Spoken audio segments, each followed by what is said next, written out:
जीवित और महान सामर्थी परमेश्वर, हम आपका हृदय से धन्यवाद करते हैं और धन्यवाद के साथ प्रभु आपकी उपस्थिति में आते हैं और ये कहना चाहते हैं प्रभु कि आप बहुत महान हैं और आपने जो समस्त मानव जाति के लिए किया है प्रभु, मनुष्यों को पाप से छुड़ाकर अनंत जीवन के मार्ग में उनकी अगुवाई करने तक के लिए प्रभु सारा प्रयोजन किया। दिल से धन्यवाद करते हैं आपके पवित्र वचनों के लिए, जिनके द्वारा पवित्र आत्मा हम सबके हृदय को नई सृष्टि बनाता है, हमारे विचारों को बदल देता है।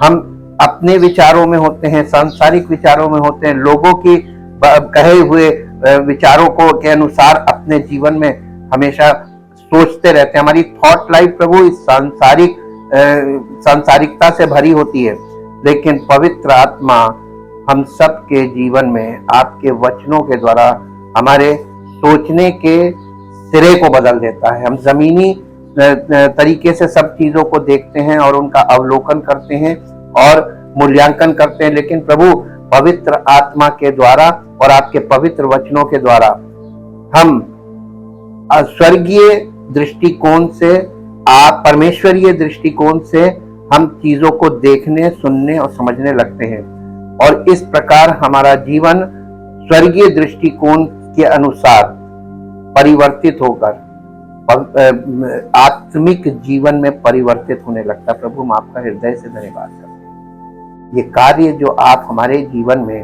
पवित्र वचनों के द्वारा, पवित्र आत्मा के द्वारा करते हैं प्रभु, हम धन्यवाद करते हैं। प्रार्थना को प्रभु यीशु मसीह के जीवित पवित्र सामर्थी नाम से मांगते, आमीन। सबको जय मसीह की, प्रेज द लॉर्ड। सारी महिमा उस प्रभु को हो, क्योंकि वो महान है और उसने जो किया है वो अद्भुत है, जिसे हम उसके वचन के द्वारा पवित्र आत्मा की सहायता से और पवित्र आत्मा के प्रकाश में देख रहे हैं। एक संशोधन है, कल ऐसा इंटरप्रिटेशन हिंदी में गलत निकला जिससे हमने ये बता दिया था टर्टल डव का मतलब कछुआ नहीं है। कल हम लोगों ने देखा था बलिदान करने वाले 5 जानवर, 5 एनिमल्स जिसको बलिदान करना था। मूसा के तंबू में जो बलिदान विधि चल रही थी वहां पर केवल 5 जानवर परमेश्वर की ओर से प्रेस्क्राइब्ड थे। आज आगे बढ़ने से पहले कल हमने बलिदान करने वाले पशुओं के विषय में, जिसे इंग्लिश में एक शब्द में कहेंगे ऑफरिंग के विषय में देखा था कि परमेश्वर को भेंट क्या चढ़ानी है। आज के युग में आप देखिए, और एक सांसारिक दृष्टिकोण वाला व्यक्ति परमेश्वर को कुछ भी चढ़ाने लगता है, जबकि परमेश्वर कुछ भी एक्सेप्ट नहीं करता है। आप परमेश्वर को जो आपके मन में आए, जिस चीज को आप पसंद करते हैं वो परमेश्वर को नहीं दे सकते। परमेश्वर को क्या पसंद है उसके अकॉर्डिंग हमको परमेश्वर को भेंट चढ़ानी है। तो पहली बात तो ये है कि भेंट के विषय में उस जमाने में परमेश्वर ये जानवरों की भेंट चढ़ती थी, ये भेंट ही बलिदान था और जानवर बलि किए जाते थे, ये परमेश्वर के लिए भेंट थी। और परमेश्वर प्रिस्क्राइब्ड भेंट ही स्वीकार करता है, ये हमने कल सीखा था और आज हम इसमें थोड़ा संशोधन करके आगे बढ़ रहे हैं। सबसे पहले मेरे साथ उत्पत्ति की पुस्तक उसका 15 अध्याय, जब परमेश्वर ने अब्राहम से वाचा बांधी थी, तो उस वाचा बांधने में हमने इसको हालांकि पढ़ा है, लेकिन भेंट के नजरिए से हम आज इसको देखेंगे। 15 अध्याय का 9 पद यहां इस प्रकार से लिखा हुआ है, यहोवा ने उससे कहा, देखिए यहां पर भी आपको फिर 3 मिलेगा। अब्राहम से जब परमेश्वर ने, ये था कि परमेश्वर ने अब्राहम से कहा बाहर ले जाकर के आकाश के तारागणों को देख, क्योंकि अब्राहम के पास संतान नहीं थी। तो अब्राहम कहने लगा मेरे पास वंश नहीं है तो मुझे क्या देगा। और तब अब परमेश्वर ने उससे कहा था कि तेरा वंश ऐसा होगा आकाश के तारों की तरह अनगिनत। और इस प्रकार परमेश्वर ने जब उससे ये वायदा किया, तब परमेश्वर ने उसने उससे कहा, मैं वही यहोवा हूं जो तुझे कसदियों के ऊर नगर से बाहर ले आया कि तुझको इस देश का अधिकार दूं। उसने कहा, यानी अब्राहम ने कहा, हे प्रभु यहोवा, मैं कैसे जानूं कि मैं इसका अधिकारी होऊंगा? ये प्रश्न था। अब 9वां पद, परमेश्वर उससे कुछ भेंट मांगता है। और ये भेंट क्या है? ये जो बलिदान वहां पर मूसा के तंबू में चढ़ाए जा रहे थे, ये परमेश्वर के साथ संबंध स्थापित करने के प्रतीक हैं, यानी restoration of the relationship with God. और यहां पे 9 पद में यहोवा ने उससे कहा, मेरे लिए 3 वर्ष की एक कलोर, 3 वर्ष, देखिए 3 की फिगर चल रही है, 3 वर्ष की एक कलोर। अब यहां पर ऐसी भाषा लिखी, जब आप बाइबल पढ़ेंगे पुराने नियम में तो आपको भाषा नहीं समझ में आएगी। इसको इंग्लिश में पढ़ेंगे तो इसमें लिखा है 3 वर्ष की एक हाइफर। हाइफर कहते हैं बछिया को, गाय का जवान पट्ठा जो होता है उसको बछिया को हाइफर बोलते हैं। और ये उसने कहा था 3 वर्ष की एक हाइफर, यानी फीमेल यंग काव, एक जवान वो। और उसकी एक कंडीशन होनी थी कि वो, उसने कभी अभी तक एक बार भी बच्चा ना दिया। इस प्रकार की एक, इसको कलोर बोलते थे। 3 वर्ष की एक कलोर और 3 वर्ष की एक बकरी। यहां देखिए फीमेल है, गैया, बछिया और बकरी। और 3 वर्ष का, देखिए 3 की फिगर साथ साथ चल रही है। और 3 वर्ष का एक मेढ़ा, मेढ़ा कहते हैं भेड़ के बच्चे को। 3 वर्ष का एक मेढ़ा और एक पिंडुक और कबूतर।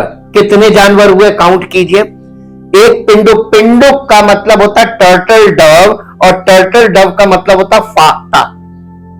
इस समय आपके और हमारे घरों के आसपास देखिए आपको ब्राउन कलर की फाख्ता मिलेगी, जो कबूतर की तरह होती है, लेकिन उसकी गर्दन, सर बहुत छोटा सा होता है और वो घोंसला बनाती है, मीटर ईटर के ऊपर कहीं कहीं घोंसला बनाती है। ये इस समय उनका वो, तो पिंडुक का मतलब होता है कबूतर के बच्चे को पिंडुक बोलते हैं, और उसके फाख्ता के बच्चे को, और कबूतर का एक बच्चा। यीशु मसीह के लिए जब उसको अर्पण करने गए थे तो फाख्ता और कबूतर के बच्चे चढ़ाए थे। ये यानी गरीब लोगों के लिए ये ठहराया गया था। तो इसमें आप काउंट करेंगे 9 पद में तो जानवर गिन लीजिए यहां पर कितने। एक कलोर यानी एक बछिया, एक, उसके बाद एक बकरी, 2, और फिर 3 वर्ष का एक मेढ़ा, 4, और उसके बाद एक पिंडुक, 5, और कबूतर। ये कबूतर और ये 5 और 6 ये प्रिस्क्राइब्ड जानवर थे, इन्हीं की बलि चढ़ानी है। और वहां पर आपको यही जानवर मिलेंगे मूसा के तंबू में, कि परमेश्वर इसके द्वारा इजरायलियों के साथ अपना रिलेशनशिप सही कर रहा था। बिगड़ा कब था? जब इन लोगों से परमेश्वर ने 10 आज्ञाएं सुनाई थी तो इन्होंने परमेश्वर से कहा कि हम तेरी आवाज नहीं सुनना चाहते। परमेश्वर नाराज हो गया, उसने कहा नहीं, अब मैं इनके साथ रिलेशनशिप इस्टेब्लिश नहीं करूंगा। इनको, वो मूसा से कहा था कि इनको एक विधि में फंसाओ, और ये मूसा का तंबू एक ऐसी विधि है, एक ऐसा कि ये एक रिलीजियस सिस्टम बना है कि इसके अंदर से तुम निकलोगे तब मैं तुम्हें ग्रहण करूंगा। ये परमेश्वर ने कंडीशन बना दी थी। और इसीलिए हम लोग इस सैक्रिफिशियल सिस्टम को देख रहे हैं जो वहां पर चलता था, और उसके अर्थ को अपने जीवन में आज आत्मिक तौर पर क्या दिखाता है, इसका अध्ययन कर रहे हैं। तो कल हम लोगों ने देखा था बलिदान की भेंट, जो भेंट परमेश्वर को चढ़ानी है। तो कौन सी भेंट चढ़ानी थी? जो परमेश्वर ने अलाउ किया था कि यही चढ़ाना। और देखिए शुद्ध और अशुद्ध का अंतर सिखाने के लिए परमेश्वर ने जो भेंट अपने लिए मांगी थी, जिन पशुओं की और पक्षियों की, वो शुद्ध कहलाते थे परमेश्वर की व्यवस्था के अनुसार, क्योंकि परमेश्वर अशुद्ध भेंट ग्रहण नहीं करता है। आपके अपनी कमाई से ही वो ली जाने वाली होनी चाहिए थी, और वो अशुद्ध जानवरों में से और जंगली जानवरों में से नहीं होनी चाहिए थी। अब आप इस भेंट के जानवरों को देखिए, ये सब पालतू हैं, लोग पालते हैं, और पालिए और पाल पोस के और फिर उसे भेंट चढ़ाइए परमेश्वर को। जब आप किसी चीज को पालते हैं, किसी जानवर को भी पालते हैं, तो आपको उससे लगाव हो जाता है, प्रेम हो जाता है। और आपसे कहा जाए कि जिसको आपने पाला पोसा है, इसको आप बलि कर दो, तो आपको कैसा लगेगा? कैसा लगेगा? अच्छा लगेगा कि बुरा लगेगा? बुरा लगेगा। क्यों बुरा लगेगा? परमेश्वर हमें पालता पोसता है और हम परमेश्वर के लिए हम जो वो हमसे मांगता है हम उसको दे नहीं देते हैं, तो क्या ये गलत है कि सही है? पहले ये बताइए। हैं? परमेश्वर ने अब्राहम को जब एक संतान दी, एक बेटा दिया, और फिर परमेश्वर ने कैसे बलि चढ़ा दे, तो परमेश्वर गलत कर रहा था कि सही कर रहा था? अब आपकी सोच से ऊपर चला गया। नहीं, परमेश्वर आपसे वो बेस्ट चीज मांगेगा जिसको आप बहुत पसंद करते हैं, ताकि आपको तकलीफ हो। और वो तकलीफ जो आपको होती है अपनी उत्तम और बेस्ट चीज देने में, इसी को सैक्रिफाइस बोलते हैं। सैक्रिफाइस का मतलब ये नहीं है कि आपके पास कोई चीज इफरात है और थोड़ी सी आप किसी को दे देंगे तो आपको फर्क नहीं पड़ेगा। लेकिन जो चीज आपकी मन पसंद है, उसमें आपके अपना बच्चे हो सकते हैं, उसमें आपका पहलौठा बच्चा हो सकता है, उसमें आपके पले हुए पशु पक्षी हो सकते हैं, वो जिनसे आपको लगाव हो जाता है, जिनसे आपको प्रेम हो जाता है, जिनसे आप अटैच हो जाते हैं। और वो चीज जब परमेश्वर आपसे सबसे पहले वही चीज मांगेगा कि ये हमें दे दो। अब्राहम के जीवन से सीखिए कि परमेश्वर ने उससे उस बच्चे को मांग लिया जो परमेश्वर की ओर से ही उसको दिया गया था। तो संतान दी किसने थी? अब आपको एक बात बताएं, अय्यूब के जब सब बच्चे एक दिन में मर गए, तब अय्यूब का विश्वास आप देखेंगे। अय्यूब ने कहा परमेश्वर ने दिया, परमेश्वर ने लिया, उसका नाम धन्य। तो परमेश्वर तो वो अय्यूब तो शोकित नहीं हुआ। आज इंसान से कोई उसकी बेस्ट चीज चली जाए, चोरी हो जाए, टूट जाए, खराब हो जाए, या आपसे कोई छीन ले जाए, तो आप कितने दिन तक मातम करते रहते हैं। इज इट राइट और रॉन्ग? ये उचित है ना कि अनुचित है? अनुचित है।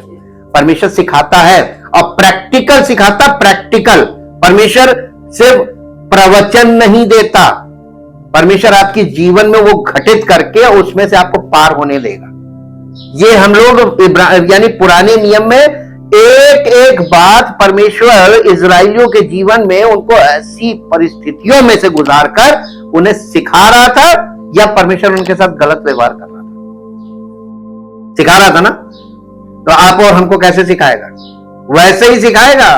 परमेश्वर कभी नहीं बदलता, परमेश्वर का वचन कभी नहीं बदलता, परमेश्वर की योजना, परमेश्वर की विधि कभी नहीं बदलती। Never never never. जो हो, जैसे उसने उन लोगों के साथ डील किया था वैसे ही आज भी डील करेगा कलीसिया में लोगों के साथ। अब आपको बुरा लगे और अच्छा लगे, आप परमेश्वर के संतान बनना चाहते हैं या आप अपनी मर्जी उसके पास आकर पूरी करना चाहते हैं? परमेश्वर अपनी मर्जी पूरी करेंगे, परमेश्वर आपको एक्सेप्ट नहीं करेगा। आप जाओ संसार में अपनी मर्जी पूरी करो, लेकिन परमेश्वर के पास आए हो तो परमेश्वर आपको करेक्ट करेगा। और छड़ी क्या है मालूम है?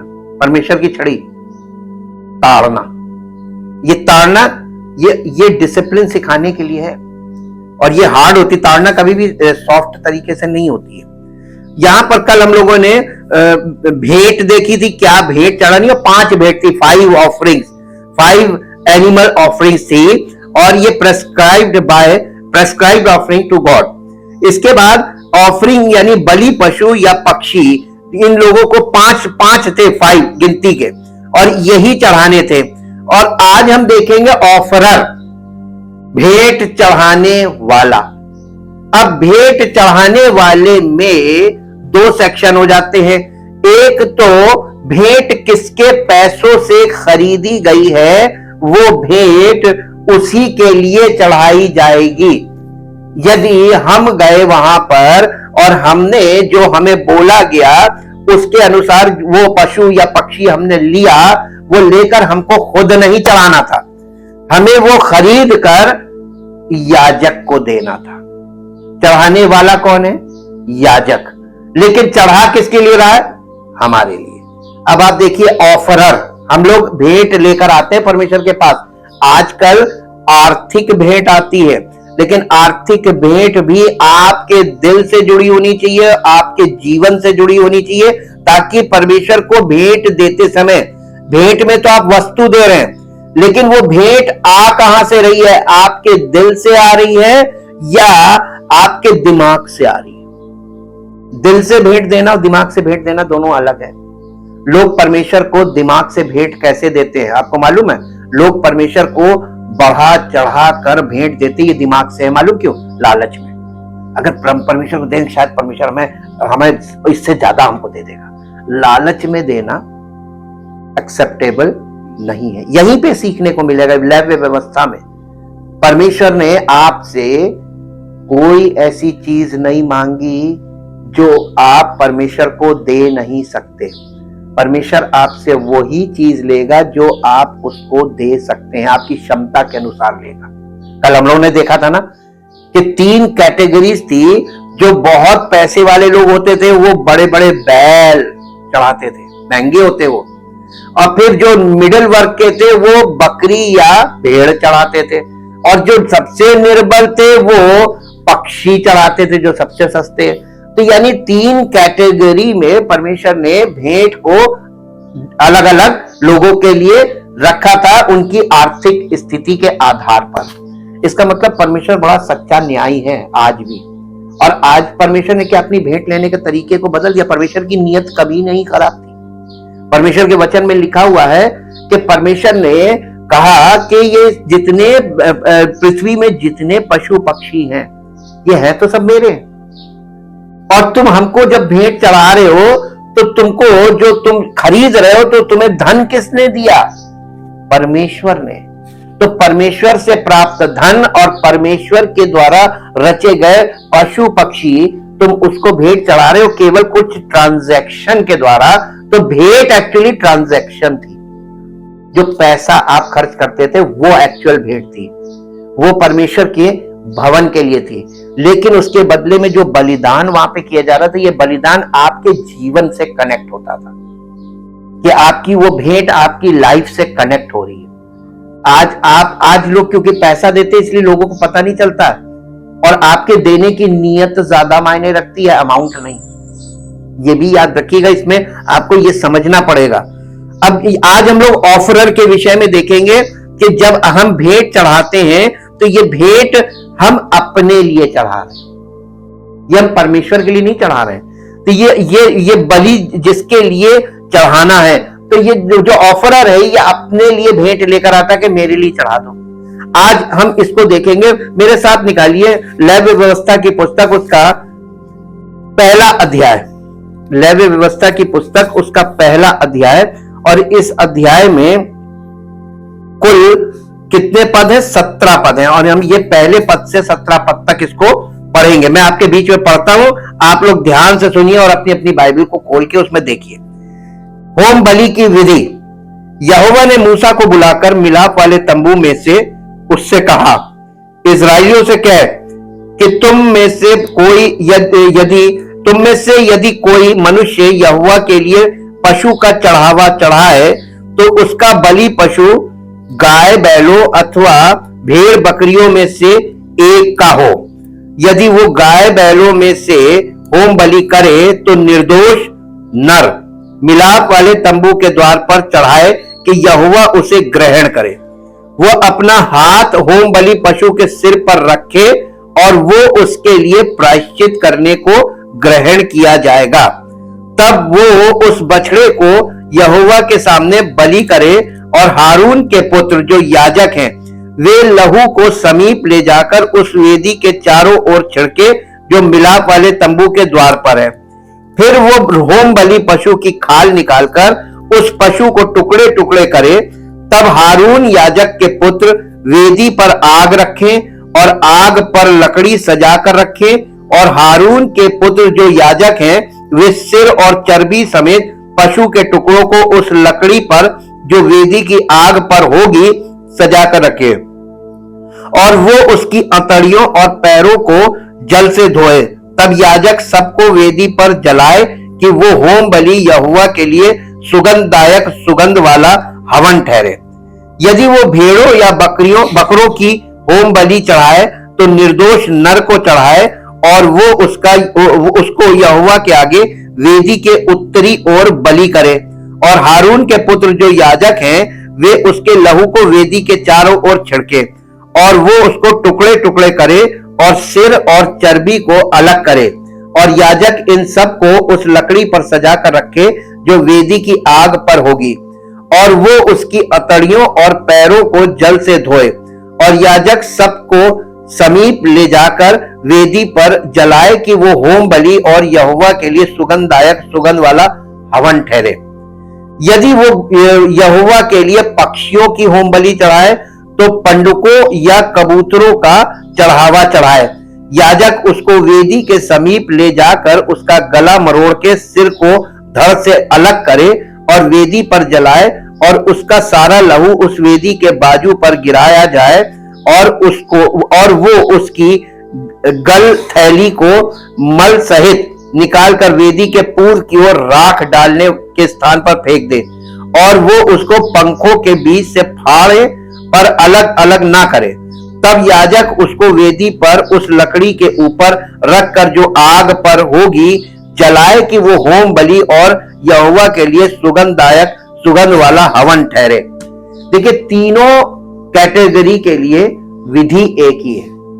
इसमें भेड़ और गाय और भेड़, बकरी और भेड़ ये बीच में है, और उसके बाद बैल, गाय बैल जो बड़े पशु हैं, फिर बकरी और भेड़, फिर उसके बाद पक्षियों में फाख्ता और कबूतर। ये प्रेस्क्राइब्ड है, और ये तीन कैटेगरी यहां पे दिखाई है कि होम बलि का मतलब उसको जला के एकदम भून दे और उसका राख कर दे और उसका धुआं ऊपर उठे। तो इंपॉर्टेंट चीज क्या थी? बलि करने के लिए आग और वेदी और याजक, और बलि के लिए जानवर वो हमारी हिसाब से होगा, हमारी कितना हम पे कर सकते हैं उसके हिसाब से। लेकिन ये जो बलि चढ़ाई जा रही है, चढ़ाई किसके लिए जा रही है? हमारे लिए। तो इंपॉर्टेंट पॉइंट मालूम क्या है यहां पर जो हमें और आपको ध्यान देना है? जब आप परमेश्वर के सामने भेंट लेकर आते हैं, आपने देखा होगा मेरा तरीका बिब्लिकली वे में हम करते हैं। जब आप भेंट देते हैं तो हम आपके सर पे हाथ रखते हैं और हम भेंट को लेकर परमेश्वर को ग्रहण करवाते हैं। देखिए, यहां पर पढ़िए मेरे साथ, पहले अध्याय का 4 पद पढ़िए। वो अपना हाथ होम बलि पशु के सिर पर रखे और वो उसके लिए प्रायश्चित करने को ग्रहण किया जाएगा। यानी आपने जो भी जानवर लिया है, याजक के पास जाएंगे तो वो जानवर याजक को देने से पहले, यानी याजक उस जानवर को तब लेगा, पहले आपको अपना हाथ उस पशु के सिर पर रखना होगा। ये क्या दिखा रहा है? कि मेरे सारे अपराधों के लिए, हमारी सारी गलतियों के लिए ये मृत्यु दंड इसको मिल रहा है, ताकि मुझे क्षमा मिले और जीवन मिले। सब्स्टिट्यूशन, ये जो बलि थी, ये हमारे पापों के बदले में कोई सब्स्टिट्यूट, कोई मरे ताकि उसके द्वारा हमें क्षमा मिले और जीवन मिले। क्षमा मतलब जीवन, क्षमा मिलना मतलब जीवन मिलना। ये क्षमा कंडीशनल थी कि नहीं थी? अनकंडीशनल नहीं थी। कोई आपके लिए अपना लहू बहा रहा, अपना प्राण दे रहा, उसके बदले में आपको जीवन मिल रहा है। ये परमेश्वर सिखा रहा था अपने पुत्र के उस बलिदान के लिए जो होने वाला था, और बहुत काफी युगों बाद हुआ, लेकिन उसकी भूमिका यहां से पड़ रही है।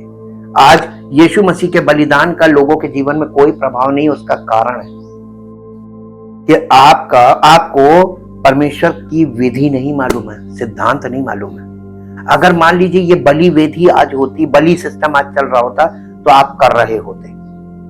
ये आपकी मजबूरी थी कि आपको करना पड़ता।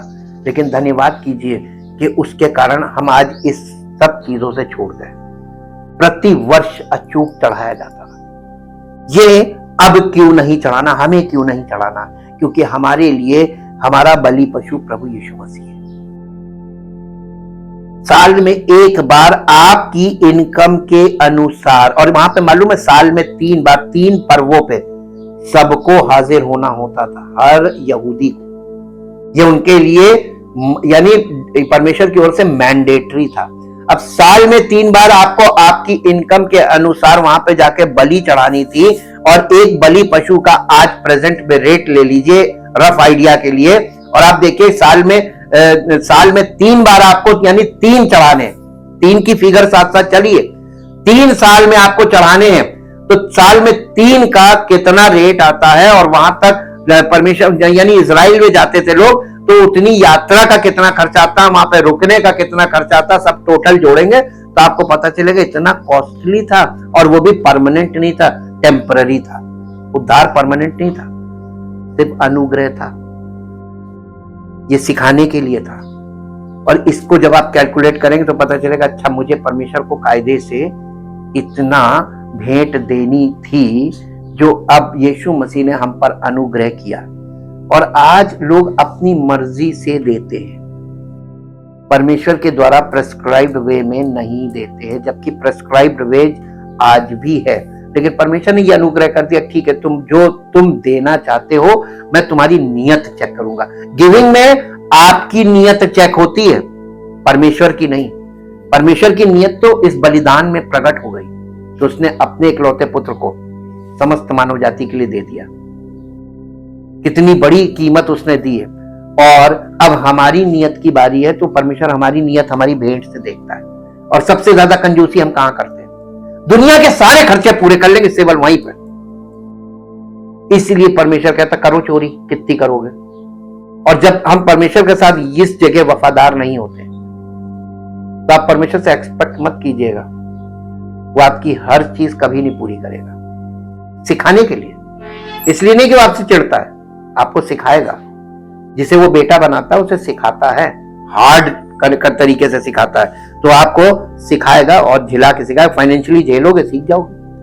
अब देखिए यहां पर कल जो हम लोगों ने देखा था, टर्टल डव को हमने कछुआ कह दिया था क्योंकि हिंदी ट्रांसलेशन में दिखा रहा था, लेकिन हमने बाद में, क्योंकि मेरे दिमाग में क्लिक हुआ नहीं, गलत हो रहा है, फिर मैंने इसको जाके चेक किया इंग्लिश बाइबल में, फिर हिब्रू ग्रीक में, तो पता चला ये फाक्टा के बच्चे को बोलते हैं। अब देखिए यहां पर ये जो पक्षी था, सस्ता होता था, ये निर्बल लोगों के लिए था, गरीब लोगों के लिए। यीशु मसीह के माता पिता ने उसको अर्पण करने के लिए ले गए थे, तो क्या चढ़ाया था? यही चढ़ाया था, पक्षी। ये दिखाता है कि वो कितने आर्थिक रूप से कितने निर्बल थे। प्रत्येक इजरायली को व्यक्तिगत रूप से अपनी स्वैच्छिक इच्छा के अनुसार निवास के द्वार पर अपनी भेंट चढ़ानी होती थी। मूसा के तंबू में, तंबू के आंगन की ओर देखते हुए चढ़ावा चढ़ाने वाले को रक्त रंजित पीतल की वेदी दिखाई देती थी। जहां पर जब बलिदान चढ़ाया जाता ना, वहां पे खून खून खून खून लगा रहता था, पूरा खून से सनी वेदी। और आपको मालूम है पीतल की वेदी किसको दिखाती है? यीशु मसीह को। वो वेदी भी यीशु मसीह को दिखाती है, लहू से भरा हुआ, लहू लुहान। वो खून से सनी हुई वेदी दिखाई देती थी, जहां से उसकी होम बलि परमेश्वर के पास चढ़ेगी। वो बलिदान के अर्थ से प्रभावित होगा। परमेश्वर सिर्फ उसके बलिदान को, वो आप देखकर आपको क्या इंटरप्रिटेशन आ रहा है, उसका अर्थ आप क्या ले रहे हैं, वो मायने रखता था। और वो चीज के लिए ये सिस्टम रखा गया था। केवल रक्त बहाकर ही ईश्वर तक पहुंचा जा सकता है। जब लोग वहां पर जाते थे और वो लहू लुहान वेदी को देखते थे, तो उनको पहली चीज ये समझ में आ जाती थी कि परमेश्वर तक पहुंचने के लिए बिना लहू के हमको छुटकारा नहीं मिलेगा हमारे पापों से, और बिना लहू के हम छुटकारा नहीं पाएंगे तो हम परमेश्वर तक पहुंच नहीं सकते। यानी होली ऑफ होलीज में ये पहला लेसन था बलिदान का। और यहां से आज विश्वासी के साथ भी यही सच है। उसे स्वेच्छा से यीशु के माध्यम से आना है। आपको अपनी इच्छा से, स्वयं की इच्छा से प्रभु यीशु मसीह के पास आना है कि वो हमारा उद्धार करता है। और अपनी इच्छा से प्रभु यीशु मसीह के पास आना चाहिए, जो परमेश्वर की उपस्थिति का एकमात्र द्वार है। परमेश्वर तक पहुंचने का केवल only one door, the way is Jesus का। यूहन्ना रचित सुसमाचार 10 अध्याय का 7 और 8 और 9 पद पढ़ेंगे। यूहन्ना रचित सुसमाचार उसका 10 अध्याय उसका 7, 8, 9 पद पढ़ेंगे, 3 पद। तब यीशु ने उनसे फिर कहा, मैं तुमसे सच सच कहता हूं, भेड़ों का द्वार मैं हूं। जितने मुझसे पहले आए वो सब चोर और डाकू हैं, परंतु भेड़ों ने उनकी ना सुनी। द्वार मैं हूँ, यदि कोई मेरे द्वारा भीतर प्रवेश करे तो उद्धार पाएगा और भीतर बाहर आया जाया करेगा और चारा पाएगा। यीशु मसीह ने यहाँ पे डिक्लेयर किया। अब आप एक यानी एक फर्क नहीं देख पाए। फर्क क्या देखना था कि वहां पर चरवाहों के लिए भेड़ें कुर्बान हो रही थी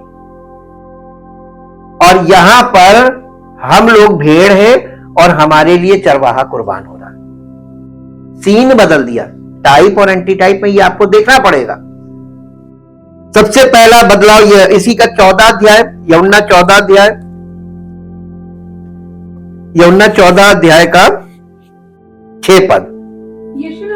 यीशु ने उनसे कहा, मार्ग और सत्य और जीवन मैं ही हूं, बिना मेरे द्वारा बिना बलि पशु के कोई परमेश्वर तक नहीं पहुंच सकता। अब ये बताइए, मनुष्यों के लिए मनुष्य ने किस पुरुष ने बलि दी? और परमेश्वर के विधि के अनुसार। एक सारी किताबें आप छान मारिए वर्ल्ड की,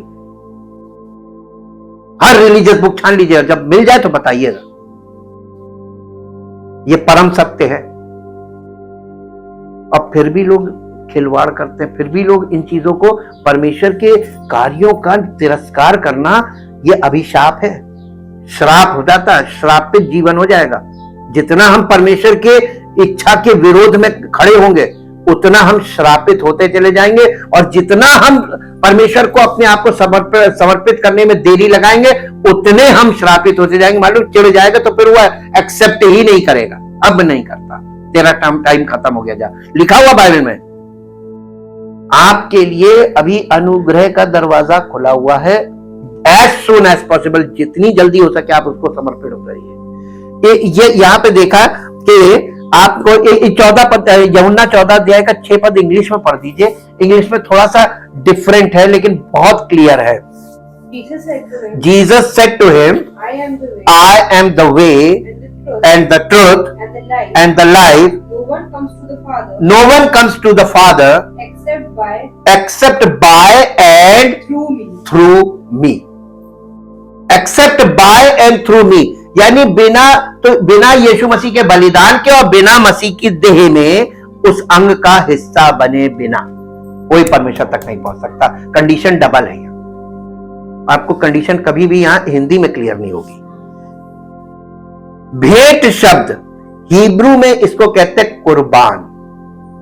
कुर्बान का मतलब समर्पित। प्रभु या आपको समर्पित, आप अपनी कौन सी ऐसी बेस्ट चीज है जो परमेश्वर को दे सकते हैं, कुर्बान कर सकते हैं? बेस्ट चीज मांगेगा, आपके जीवन का बेस्ट टाइम मांगेगा, आपके जीवन में जो कुछ भी बेस्ट है वो मांगेगा, आपकी इनकम का पहला फल मांगेगा। इसीलिए लिखा प्रत्येक पहलौठा परमेश्वर के लिए पवित्र। पहला बच्चा परमेश्वर के लिए ही समर्पित होना चाहिए। सैमुएल से देखिए, सैमुएल को देखिए और यीशु मसीह को देखिए, दोनों को परमेश्वर के लिए समर्पित किया गया था कि नहीं? पहलौठा। परमेश्वर कौन सा बच्चा लेता? पहलौठा। और कोई भी व्यक्ति पहलौठा बच्चा नहीं दे सकता। लिख के ले लीजिए, अब्राहम से परमेश्वर ने कौन सा मांगा था? पहलौठा। और वो भी पहलौठा कौन सा होना चाहिए? जायज पहलौठा। अब्राहम का देखिए, उससे पहले वो इस्माइल पैदा हुआ था, उसको एक्सेप्ट नहीं किया था ना, वो पहलौठा नहीं है। वो अब्राहम का बच्चा अब्राहम का है लेकिन अब्राहम की पत्नी से नहीं, इसलिए वो पहलौठा नहीं है। परमेश्वर ने किसको पहलौठा कहा? इसहाक को। न्यायी परमेश्वर है और बिल्कुल एकदम एक्यूरेट बात करता है, हां की हां, ना की ना, कोई लाव लपेट नहीं। और जब आप परमेश्वर के वचन से हम लोगों को परमेश्वर ऐसे ही बनाना मांगता है, इधर उधर की कोई बात मत करो, घुमा फिरा के कोई बात मत करो, भूमिका बना के बात मत करो, सीधे टू द पॉइंट बात करो, स्ट्रेट फॉरवर्ड। और मनुष्य क्या करता है? मनुष्य खूब घुमाता फिराता है। वो चीज जो वेदी के पास लाई जाती है और बलिदान उपहार की बात करती है, जो स्वेच्छा से प्रस्तुत किया गया था, अपना बलिदान प्रस्तुत करके चढ़ावा देने वाला अनेक बातों को स्वीकार करता था। सबसे पहले वो सच्चे और जीवित परमेश्वर में विश्वास को ग्रहण करता था। जब कोई व्यक्ति वहां पर जाता था बलिदान चढ़ाने, तो बलि के पशु को लेकर जब वो वहां पे ले जाता था, उसके ऊपर हाथ रखता था, तो सबसे पहले वो ये विश्वास करता था कि ये परमेश्वर ने हमको तरीका बताया है और परमेश्वर इसके द्वारा मेरे जीवन में बहुत बड़ा काम करेगा। आज प्रभु परमेश्वर ने बलिदान तो कर दिया, अब हमसे बलिदान भी नहीं मांग रहा है, बलिदान उसने कर दिया, हमसे केवल कह रहा है इस पर इसे मान लो कि मैंने तुम्हारे उद्धार के लिए किया, तो हम नहीं मान पा रहे। अपना बलिदान प्रस्तुत करके चढ़ावा देने वाला अनेक बातों को स्वीकार करता था। सबसे पहले वो सच्चे और जीवित परमेश्वर में विश्वास करता था। दूसरा, मूसा द्वारा निर्धारित पैटर्न के अनुसार आराधना में परमेश्वर तक उचित तरीके से कैसे पहुंचना ये सीखता था। पहली बात वो सीखता था कि ये परमेश्वर के उपस्थिति में मुझे जाना है, तो ये बलि विधि जो है, इसी के द्वारा जब मैं चढ़ाऊंगा और मैं उस पर हाथ रखूंगा तो मुझे क्षमा मिलेगी, ताकि मैं परमेश्वर को ग्रहण योग्य हूं और मेरे बदले में ये पशु कुर्बान हो रहा है, ये कुर्बानी है मेरी जगह। एवजी, जब आपके बदले में कोई व्यक्ति सजा उठाए तो कुर्बानी नहीं तो और क्या है, उसने किया नहीं है लेकिन सजा उसको मिल रही है जिसने नहीं किया है, उसके बदले में जिसने किया है। कुर्बानी, ये कुर्बानी है। और यहां पर वो ये दूसरी मीनिंग थी। और फिर उचित तरीके से दूसरी बात थी कि परमेश्वर तक पहुंचने के लिए प्रेस्क्राइब्ड वे, जैसा हमने अभी पढ़ा, बिना यीशु मसीह का बिना मेरे द्वारा कोई पिता तक नहीं पहुंचे, प्रेस्क्राइब्ड वे। तो परमेश्वर तक पहुंचने का, लोग मालूम है, कोई कहीं बैठ गया और कोई तपस्या कर रहा है, कोई कहीं पूजा कर रहा है, कोई कहीं पूजा, परमेश्वर तक पहुंचने का ही तरीका है ही नहीं। जो प्रेस्क्राइब्ड वे है वही है तरीका। अब सबको अपना अपना लगा हुआ है तो हम किसी को क्यों बोले, लेकिन जो सही है, सच है, वो यही है कि परमेश्वर के तरीके से आप परमेश्वर तक पहुंच सकते हैं, आप अपने तरीके से परमेश्वर तक नहीं पहुंच सकते। ये सीखते थे, वो बलि विधि में ये सीखने को मिलता था। तीसरा, वो परमेश्वर की इच्छा का पालन करते हुए पूर्ण समर्पण के साथ उनका अनुसरण करना सीखता था। पूर्ण समर्पण के साथ अनुकरण करना सीखता था। और यही बात आज हर विश्वासी के लिए उचित है, जिसे स्वेच्छा से अपना जीवन प्रभु की सेवा में समर्पित करने का निर्देश दिया गया है। आज आपको कुछ नहीं करना, आपको तो बलि लेकर नहीं जाना है, वहां पर कोई विधि नहीं करनी है, सिर्फ आपको विश्वास से आना है। इस भेंट की स्वैच्छिक प्रकृति स्वर्ग की महिमा को छोड़ने, जन्म लेने और एक मनुष्य के रूप में विनम्रता से जीने और मनुष्यों के पापों के लिए क्रूस पर मरने के लिए स्वतंत्र रूप से खुद को देने की इच्छा में मसीह की बात कर रही है। ये पूरा चित्रण यीशु मसीह में पूरा होता है, जो वहां पर हर यहूदी को वहां पर समझ में आता था। फिलिपियों की पत्री, उसका 2 अध्याय 5 से 8 तक पढ़ेंगे। फिलिपियों की पत्री, उसका 2 अध्याय। फिलिपियों, जैसा मसीह यीशु का स्वभाव था वैसा ही तुम्हारा भी स्वभाव हो, जिसने परमेश्वर के स्वरूप में होकर भी परमेश्वर के तुल्य होने को अपने वश में रखने की वस्तु ना समझा, वरन अपने आप को ऐसा शून्य कर दिया और दास का स्वरूप धारण किया और मनुष्य की समानता में हो गया और मनुष्य के रूप में प्रकट होकर अपने आप को दीन किया और यहाँ तक आज्ञाकारी रहा कि मृत्यु, क्रूस की मृत्यु भी सह ली। देखिए, प्रभु यीशु मसीह ने परमेश्वर के इक्वल टू गॉड था, पिता, पुत्र, पवित्र आत्मा। सृष्टिकर्ता में वो भी था, वो भी सृष्टिकर्ता ही है, और उसी में सब वस्तुओं की सृष्टि हुई और सब वस्तुओं की सृष्टि उसी के लिए हुई। वो खुद आ गया, मनुष्य के समान बन गया। वो मनुष्य था नहीं, लिखा है मनुष्य के समान बन गया, यानी उसने अपने आप को इतना डिग्रेड किया। अब आप बताइए, परमेश्वर ने, जो परमेश्वर है, सृष्टि करता है, उसको कितना डिग्रेड होना पड़ेगा मनुष्य के समान बनने के लिए, जबकि वो निष्पाप था। इतना डिग्रेड अपने आप को किया, इतना नीचे गया, इतना नीचे किया कि उसने सारे मनुष्यों के पापों को अपने ऊपर ले लिया कि सबसे बड़ा पापी मैं हूं। मैं पाप की जड़ हूं, और उसने अपने आप को वहां पर कुर्बान कर दिया। किसके लिए? वो निष्पाप था, उसके स्वभाव में पाप नहीं था, वो पवित्र आत्मा के द्वारा उत्पन्न हुआ था।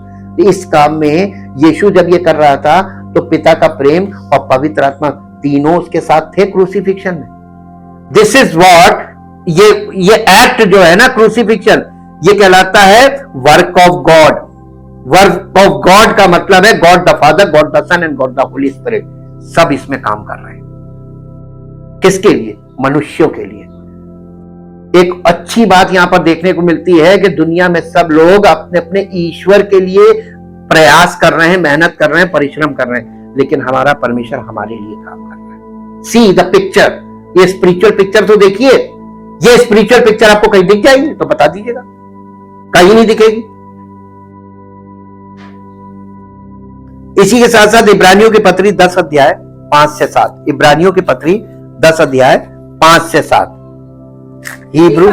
इसी कारण वो जगत में आते समय कहता है बलिदान और भेंट तूने ना चाहिए, पर मेरे लिए एक देह तैयार की, होम बलियों और पाप बलियों से तू प्रसन्न नहीं हुआ। तब मैंने कहा देख मैं आ गया हूं, पवित्र शास्त्र में मेरे विषय में लिखा हुआ है, ताकि हे परमेश्वर, प्रभु यीशु मसीह बलिदान के लिए नहीं बल्कि परमेश्वर की इच्छा को पूरा करने के लिए आया था।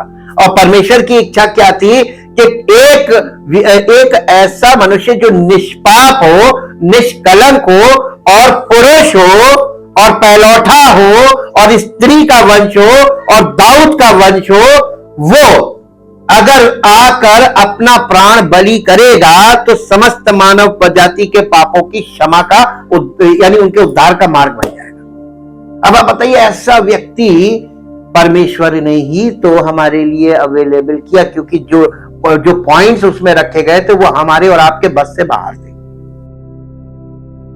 क्लियर है कि नहीं है? जब इजरायली लोगों ने अपना हाथ वे होम बलि के, पशु बलि के सिर पर रखते थे, जैसा कि पदचाल लय व्यवस्था उसका 1 अध्याय और उसके 4 पद में क्या लिखा हुआ है? वो अपना हाथ होम बलि पशु के सिर पर रखे और वो उसके लिए प्रायश्चित करने को ग्रहण किया जाएगा। क्या प्रायश्चित वो जानवर कर रहा है? किसके लिए? जो व्यक्ति खरीद कर उसको बलि करने के लिए दे रहा है, उसके लिए प्रायश्चित कर रहा है। ये इंडिविजुअल है। और प्रभु यीशु मसीह में भी हर एक व्यक्ति को इंडिविजुअली हमारे लिए पशु बलि हो चुका है। उसके लिए उसके ऊपर विश्वास करके स्वेच्छा से हमें आना है। सब नहीं आएंगे, एक व्यक्ति विश्वास करेगा उसका पूरा घराना उद्धार पा जाएगा। तो एक सार्थक पहचान हुई। पेशकश करने वाले ने बलिदान को अपने विकल्प के रूप में प्रस्तुत किया। आपने वो जो बलि पशु खरीदा, पैसा आपका ही लगा, क्योंकि आप ही के लिए कुर्बानी होनी है, आप ही को छुटकारा मिलेगा, तो आपने वहां से खरीदा और यहां पर याजक को दिया। तो पैसा किसका खर्चा हुआ? हमारा। खरीदा और खरीद के दिया, और देने के बाद उसने कहा इस पे हाथ रखो, और हाथ जब रखा तो हमको, ताकि ये मेरे एवज में, तो सब्स्टिट्यूशन बना। प्रभु यीशु मसीह हमारे लिए एवजी बना। हमको मरना था, पापों की, गुनाहों की सजा मौत है, और वो सजा हमको मिली थी, श्रापित जीवन। ये पापों की सजा, श्रापित जीवन, परमेश्वर के साथ खिलवाड़ करना श्रापित जीवन है। प्रभु यीशु मसीह ने हमारे पाप और श्राप सब मिटा दिए, ताकि हमें आशीषित जीवन दे। मसीह में आपको आशीषित जीवन तब मिलेगा जब पूरा समर्पण होगा। आपको आशीषित जीवन, आपको आशीष मांगने से नहीं मिलती है। आशीष के लिए परमेश्वर ने इतना काम किया है कि हम आशीषित वंश बने, और हम आशीष मांगते हैं। ये हमको यहां सीखने को मिलता है। जानवर इजरायलियों के जीवन के लिए अपना जीवन कुर्बान कर रहा है। एक दोहरी पहचान हुई। इजरायलियों का पापपूर्ण जीवन जानवर के लिए समर्पित था, और भेंट की स्वीकार्यता इजरायलियों को प्रेषित की गई थी। जानवर का बहाया गया खून प्रतीकात्मक रूप से यानी जो भेंट चढ़ा रहा है, जिसके लिए चढ़ाई जा रही, प्रस्तावक के स्वयं के जीवन का स्वतंत्र रूप से समर्पण करता है। इस प्रकार बलिदान को परमेश्वर ने बलिदान जिसके लिए चढ़ाया जा रहा है, ऑफरर के लिए, उसके लिए प्रायश्चित के रूप में स्वीकार कर लिया, जिससे उसे परमेश्वर के क्रोध से बचने का मौका मिले। हालांकि होम बलि चढ़ाने के दौरान जिसके लिए वो होम बलि चढ़ाई जा रही है, उसके द्वारा अपने पापों को स्वीकार करने का कोई उल्लेख नहीं यहां नहीं मिलता है। इसका तात्पर्य बलि दिए जाने वाले जानवर पर हाथ रखने से है। यह प्रायश्चित के दिन जो हुआ उसका एक ग्राफिक चित्रण है, जब महायाजक ने इजराइल के पापों को स्वीकार करते हुए जीवित बकरी पर अपना हाथ रखा। लेवी व्यवस्था की पुस्तक उसका 16 अध्याय उसका 21 और 22 पद, लेवी व्यवस्था की पुस्तक 16 अध्याय उसका 21 और 22 पद पढ़ दीजिए। 16 अध्याय का 21 और 22 पद। यहां पर देखिए एक विधि और बताई जा रही है, प्रायश्चित का बकरा। यह अजाजेल कहलाता था। एक बकरा कुर्बान होता था और एक बकरा जिंदा, जिस पे हाथ रखते थे उसको जिंदा छोड़ दिया जाता था जंगल में जी।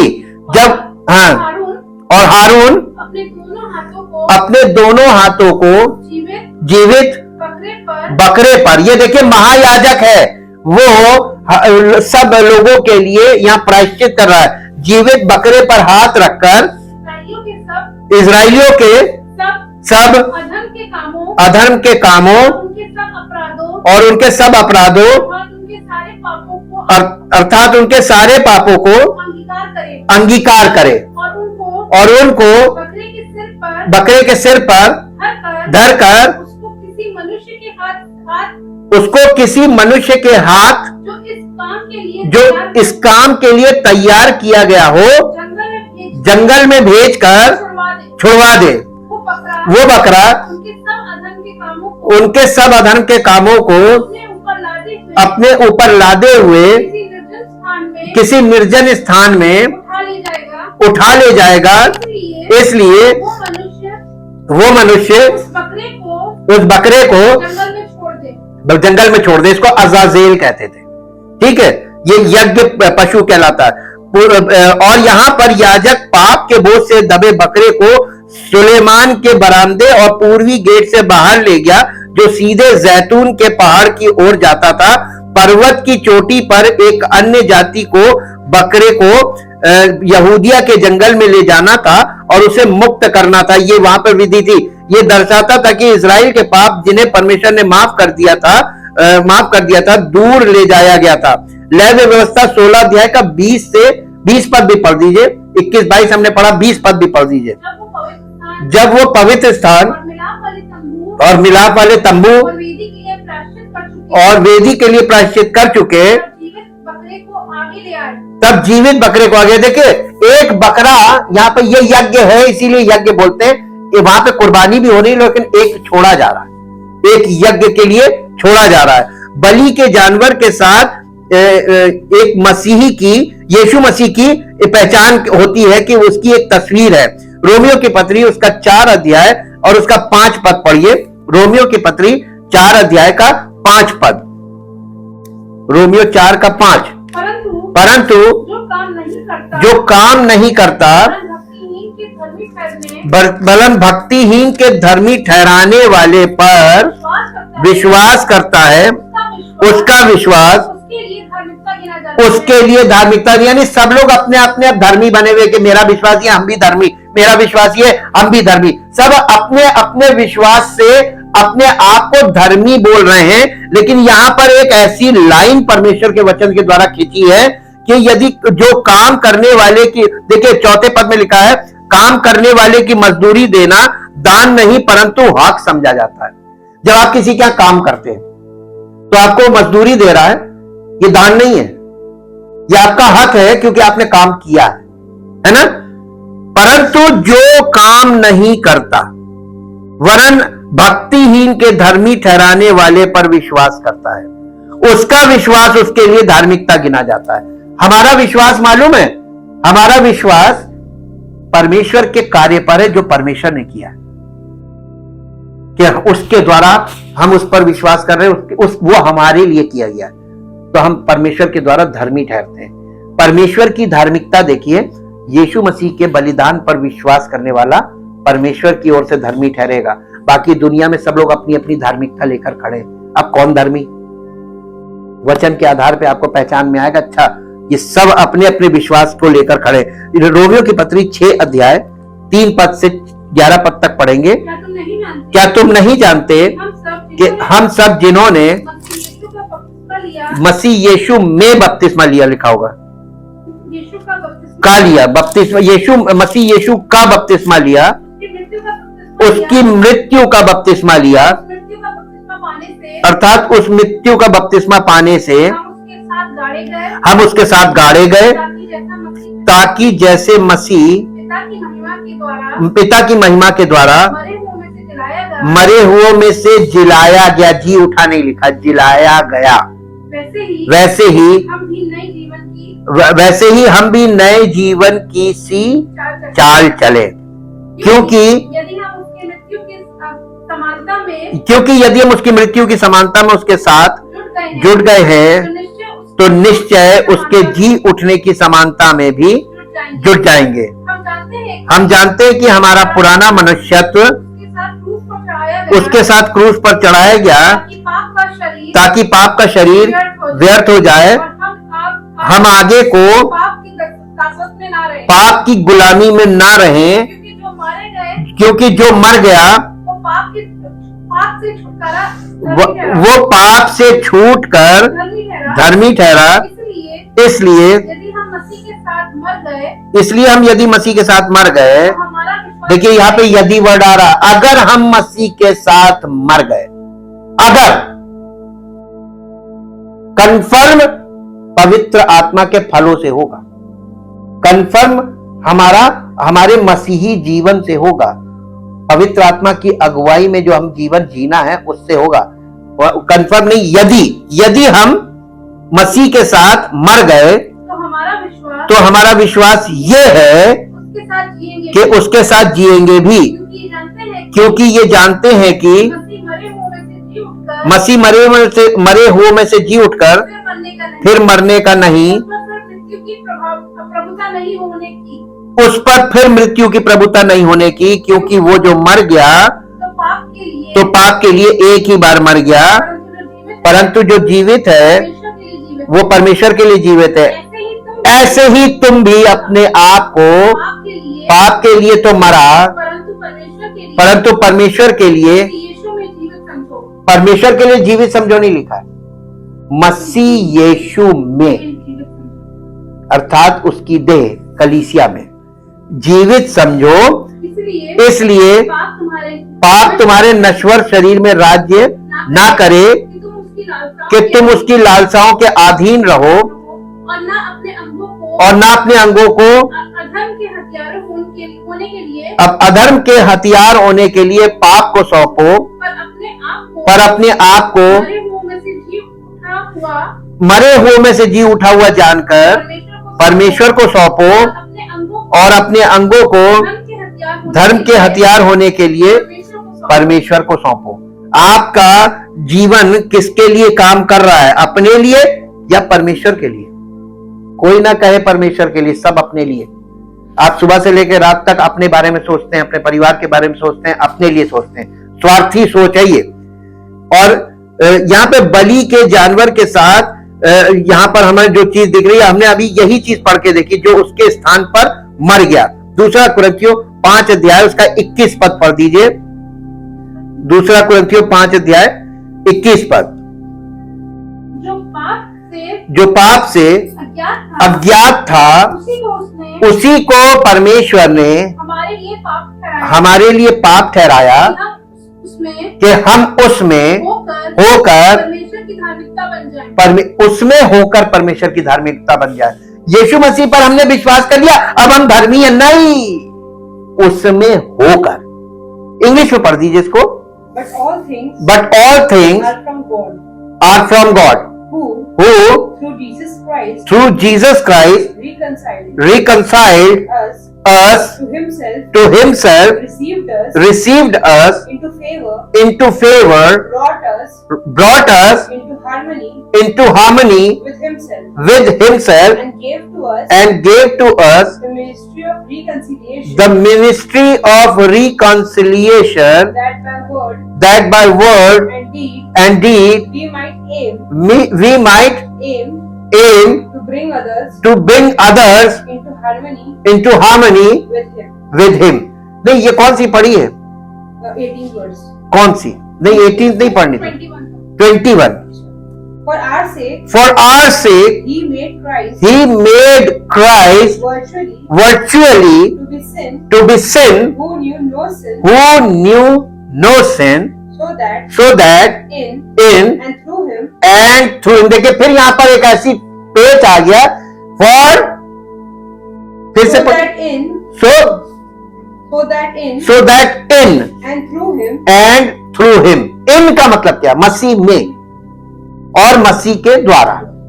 ठीक, तो ये कलीसिया में मसीह की देह में मसीह के द्वारा जी we might become endued with viewed as being in and examples of the righteousness of God, what we ought to be approved and acceptable and in right relationship with him by his goodness, not by our goodness, by his goodness.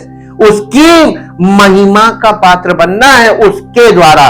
तो मसीह में हम क्या हैं? हम कुछ नहीं है, सब कुछ मसीह हम में सब कुछ है. ये चित्रण निकल के आना कलीसिया में. तो कितना, यही बात पौलुस ने बोली कि अपने शरीरों को जीवित और पवित्र और परमेश्वर को भावता हुआ बलिदान करके चढ़ाओ. यही तुम्हारी आत्मिक सेवा है. एक मसीही की आत्मिक सेवा अपने शरीर, प्राण और आत्मा को कलीसिया में प्रभु के सामने समर्पित करके और शून्य बनने की, ताकि हम जब शून्य होंगे तब उसकी महिमा प्रकट होगी. और मालूम है, मसीही जीवन किसी का शून्य दिख ही नहीं रहा है, सब हीरो और एक से बढ़कर एक. ये गलत है. Thank you Jesus. परमपिता परमेश्वर, हम आपका हृदय से धन्यवाद करते हैं उस महान प्रेम और उस अनुग्रह के लिए प्रभु, जो आपने अपने पुत्र के बलिदान के द्वारा संसार के सामने प्रकट करके रख दिया. और प्रभु, आज तब से आप ये इंतजार कर रहे हैं कि प्रत्येक मनुष्य जिसको ये बात सही तरीके से उसके जीवन में लागू हो, उसका जीवन मसीह को पूरी तरीके से परमेश्वर को समर्पित हो और पवित्र आत्मा के फलों के द्वारा उसका जीवन प्रकट हो, ताकि परमेश्वर की महिमा हो. प्रभु, आप इंतजार कर रहे हैं. हम चाहते प्रभु इस कलीसिया का हर एक विश्वासी उसके जीवन में ऐसे ही पूरा हो, ताकि आपकी महिमा हो. प्रभु यीशु मसीह के नाम से मांगते हैं, आमीन. Praise the Lord.